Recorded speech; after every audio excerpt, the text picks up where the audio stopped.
Я представляю Житомирский государственный университет. Как формировалось наше сообщество инклюзивное? Конечно, это были те люди, которые не просто симпатизировали инклюзии, а имели как раз ценности того, что дети с особенными потребностями, с особенностями должны включаться в обычную среду, в обычные школы, в обычные детские сады. И пусть меня простят, конечно, коллеги, кто занимается специальным образованием, немного боятся процесса инклюзивного, но надо сказать про такое, что вот мы говорим нетерпимость общества. Пока эти дети не будут обучаться со всеми вместе, мы никогда все равно, какие бы мы информационные потоки ни сделали, мы не придем к тому, чтобы действительно эти люди воспринимались нами как такие же, как и мы, потому что объединяет общая деятельность, объединяет общее пребывание именно в образовательных учреждениях. И вот первый проект, который мы делали, почему мы оказались в Реджо Эмилия, на одной из лекций профессоров Пармского университета мы предложили им реализовать проект у нас в Житомире, в детских садах, по включению детей. Это было двое мальчиков с спектром аутизма, с расстройствами спектра аутизма, и двое деток с синдромом Дауна, мальчик и девочка. Это было еще 4 года назад, законодательство еще не было расписано на то время. Вот, но мы все-таки хотели начать этот процесс, и они сказали, что сначала все-таки вы пройдите обучение, и будем пробовать реализовать этот проект. Они были очень заинтересованы в том, чтобы как бы академическая наука вместе с практикой соединились. И, в общем-то, нашли механизмы, которые позволили нам включить этих детей.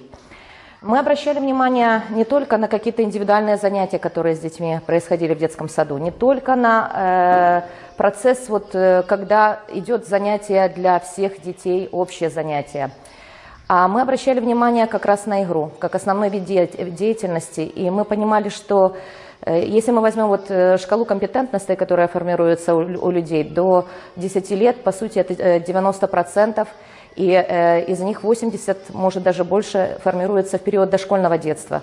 И вот мы понимали следующее, что если в дошкольном детстве эти дети будут вместе, чем раньше вместе, в школе уже не будут возникать проблем, чтобы действительно не воспринимать этого ребенка. И это был, по сути, первые дети, которые включились, шли через наш проект. И он уникален тем, что действительно академическая наука, мы, по сути, в команду сопровождения были включены. И это только начало включения. Вы видите, что дети, конечно, спокойно воспринимают его, воспринимают как равного, при этом, если он что-то там кого-то касается или действительно кого-то сильно задел, мальчик достаточно активный, даже я бы сказала гиперактивный. Это его любимое циклическое движение, что он бегает по кругу. И вот звуки такие он, конечно, издает часто. Пришел он, он не говорил абсолютно. Пришел он в 4 года сюда, в эту группу. Мы его включили, и для чего мы делали эти видео? Это видеонаблюдение, по которым мы позже составляли индивидуальную программу, индивидуальный обучающий план, да, может, неправильно перевела. И мы как раз смогли понять, что нужно делать педагогу, что нужно делать детям. Вот в данном варианте мы видели, что он имеет боковое зрение, да, он не смотрит в глаза, но он как бы прислушивается к тому, что происходит рядом. Мы видели этот канал связи, этот канал восприятия, и мы уже говорили детям, что вот Кириллу вот нужно так, и здесь мы должны помочь. Вот ты, пожалуйста, поиграй здесь рядом, ты обращайся, ну не надо его дергать или не нужно как-то вот так, с ним надо общаться так. И мы заметили в один момент, что девочка, которая играла с ним в супермаркет рядышком и собирала корзину, он, конечно, так вот прислушивался, стоял, потом снова побежал, побегал, но буквально через несколько дней он воспроизвел эти действия. Да, сюжетно-ролевая игра – это высокий уровень игры. И мы так и не достигли ее. Понятное дело, что для детей с аутизмом это очень сложный механизм. Но то, что он начал делать ролевые действия, это большое, просто огромное достижение. И вы знаете, что этот проект нам показал следующее. Во-первых, дети очень подружились. Родители – это обычная абсолютно группа. Нам сначала предлагали, чтобы мы в группу логопедическую таких детей отправили или компенсирующего типа. Мы просто настоятельно просили, чтобы это была обычная группа. Мы проводили 2 раза в неделю такие вот общие как бы собрания, студии мы их называли. Там собирались и, в общем-то, дети, родители детей, скажем, нормотипических, Собирались воспитатели этих групп, собирался психолог, мы научное сопровождение, и мы оговаривали эти проблемы. Мы работали над тем, как двигаться дальше, потому что, конечно, этот процесс пугал всех. И, вы знаете, очень эффективно прошел проект. Правда, из 4 детей, которых я вам назвала, девочка с синдромом Дауна, мама отказалась. Сейчас она на индивидуальном обучении. А как раз 2 мальчика с расстройством спектра аутизма и 1 мальчик с синдромом Дауна, они продолжили обучение, они уже сейчас обучаются в школе. Дети настолько подружились с Кириллом, что они, когда идут, я уже просто случайно узнала от своих студентов, в выходные дни, например, где-то на площадке развлекательной, они берут Кирилла спокойно с собой, он любит там батуты и все остальное. Да, он до сегодняшнего дня как-то вот он не может даже подтянуть штанишки, когда там они упали на батуте. И мне рассказывала вот как раз наша студентка, которая там подрабатывала, она говорит, и дети пришли, сказали, вы знаете, ему надо попить воды, и ему нужно помочь подтянуть, потому что он этого не делает сам. Сказали тому, кто был там рядом. Кирилл учится с этими же детьми сейчас во 2 классе, и это очень успешное, как бы скажем, как раз вот сообщество и родителей, и детей, очень дружный класс.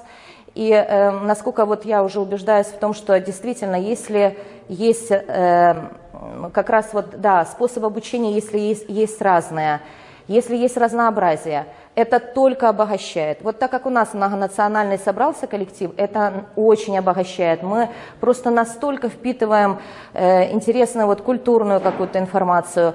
Мы смотрим, какие модели инклюзивные мы можем использовать, что есть у кого, какие наработки. Значит, это начало было проекта. Ну а сейчас просто коротко, чтобы долго не занимать время, мы прошли, конечно, уже достаточно длительный путь. В Житомирском государственном университете имени Ивана Франка сейчас ежегодно проходят итальянско-украинские летние школы. Но я имею надежду, что вы подключитесь тоже к нам в работе этих школ, и тогда они будут не только украинско-итальянскими, а, например, украинско-итальянско-российскими. И, в общем-то, тут диапазон и спектр может быть очень широким. Такие школы у нас проходят в течение недели. В этом году такая школа, открытая абсолютно площадка, будет проходить с 20 по 27 августа. И как проводятся эти школы? Тоже очень интересная у нас методика.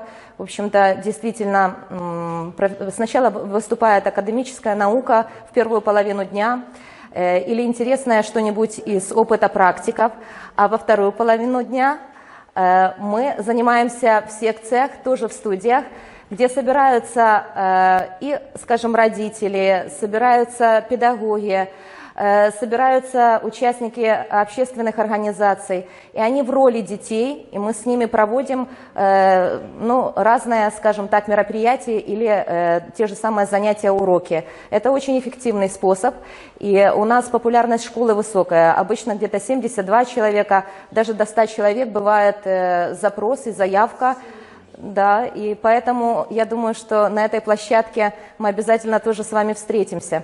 Ну и, конечно, уже результатом всей нашей работы мы поняли, что нужно создавать центр, и мы создали вот центр ресурсов и документации в Житомирском державном университете имени Ивана Франка, государственном, извините. Вы можете посмотреть, тут на украинском написано главное задание центра – это действительно систематизация базы данных. У нас очень хорошая литература собрана как для педагогов, так и для детей, которая объясняет, что такое инклюзия, которая объясняет, как относиться к людям, которые имеют особенности развития. Мы также апробируем, конечно, программы, разные обучающие технологии. Мы проводим много сейчас научных исследований. Вы знаете, сейчас пока что вот по программе Overworld к нам приезжают студенты.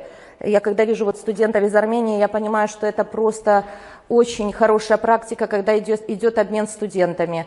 И мы сегодня пока своих исследований еще не сделали на тему инклюзии, но к нам приезжают итальянские студенты, магистры, и у нас уже несколько очень достойных есть как раз исследований, потому что мы даем им площадку, мы ищем инструментарий. И темы исследований были, например, такими, как вот наши летние школы, эффективны они или неэффективны для педагогов. Эти студенты проводили такое исследование. Вот сейчас один парень из Италии, тоже Реджо Эмилия, очень интересная технология работы с мыльными пузырями, как раз тоже для детей с особенностями, и он сейчас хочет эту технологию здесь протестировать у нас в Житомире, в Украине, и с детками с особенными потребностями, а также как раз с теми, кто вернулся из АТО.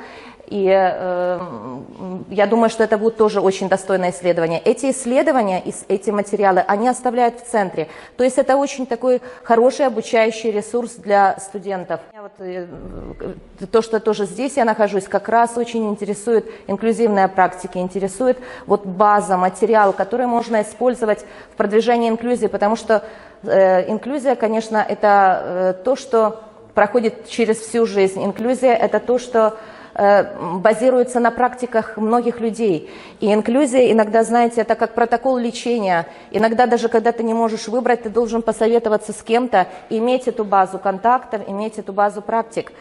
Ну вот, в принципе, вы видите Лаура, она тоже писала у нас эту работу, но уже также партнеров у нас очень много, долго не буду задерживать. Ну, приезжает к нам, вот вы видите летнюю школу, у нас бывают и варианты, немножко мы модифицируем ее, и, например, где-нибудь идем к практикам. Это вариант был, когда одна секция, мы работали на базе детского сада.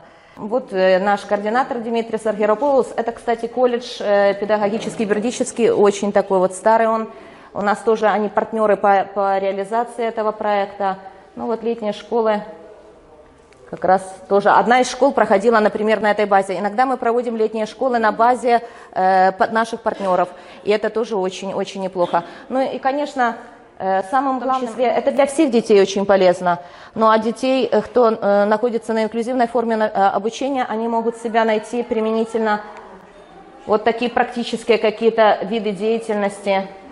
Вот очень интересный вариант тоже учительница показывает. Мы зашли на урок физики. Кооперативное обучение. То есть детей не забирают с класса, даже если это сложные, идут какие-то понятия или сложные там формулы физические. Они объединяются в группу, делают проект. И тот ребенок, который, например, ментально имеет нарушения, он просто делает минимальное вложение в то, чтобы реализовать этот проект. Дает название, что-то там зарисовывает. Но они остаются обязательно, эти дети, во время урока здесь. И это очень эффективно, в принципе, многое осваивают.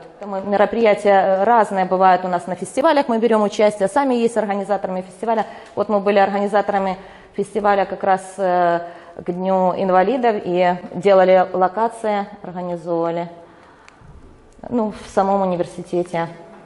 У нас, кстати, сейчас есть вот то, что у нас в центре находится, база литературы.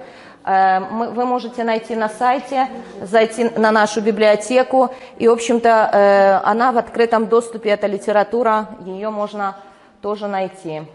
Спасибо большое за внимание, чтобы долго не задерживать.